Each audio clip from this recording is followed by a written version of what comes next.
Matthew, Mark, Luke, and John, who were they? Matthew who? Mark who? Luke who? And John who? What were their last names? When did they write?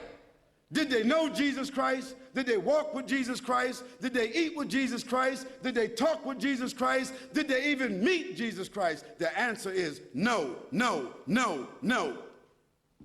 Conclusively. The earliest of them that wrote 40 years after Jesus Christ, so they never met him. The last of them wrote 80 years after Jesus Christ, never met him. The other thing is, all of them seem to have written the gospel according to. Now, when you write a letter, do you sign it according to? According to is the third party. If Joanne or Jackie or Bobby or Johnny told me something and I wrote it, I would say according to Joanne, Jackie, Bobby, or Ronnie, according to.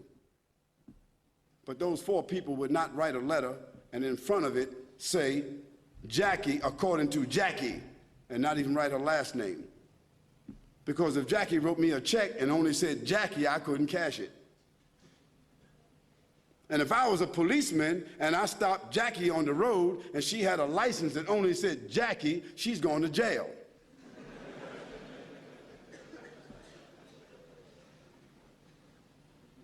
Where in the world is a document with only one name of four different writers that did not meet the one whom they're writing about?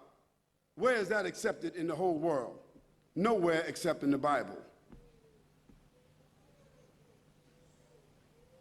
And the church fathers and the church writers and the Christian historians, they all agree that perhaps those four writers themselves were only pen names.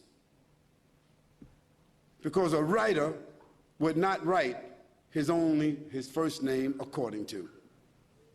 And there's a great amount of suspicion that the man called Paul, Saul of Tarsus, that because he wrote all the books from Acts all the way to the end of the New Testament, how many books is that?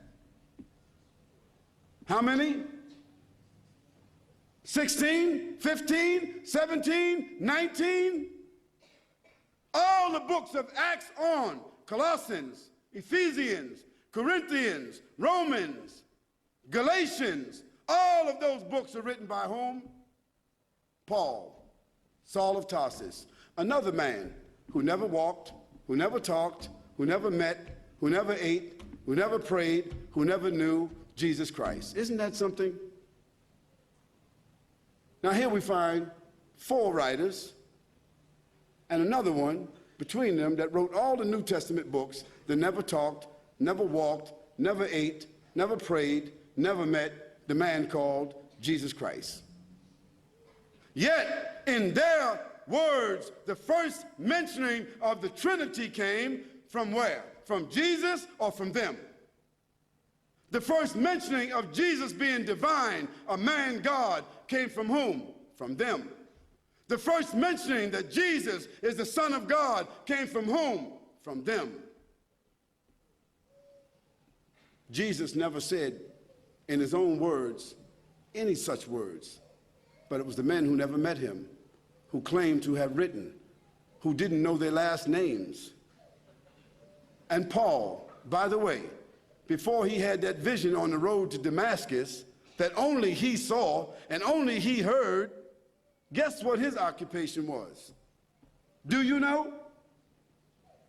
He was a bounty hunter, a hunter of Christians, hunting them down like animals, binding them and bringing them to where?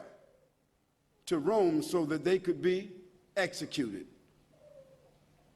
Now, if Hitler, after killing thousands of Jews, said that on the road to Berlin, he had a vision that he was named an apostle to the Jews, and he wrote 20 books that all the Jews are supposed to follow, Do you think they would be following that book?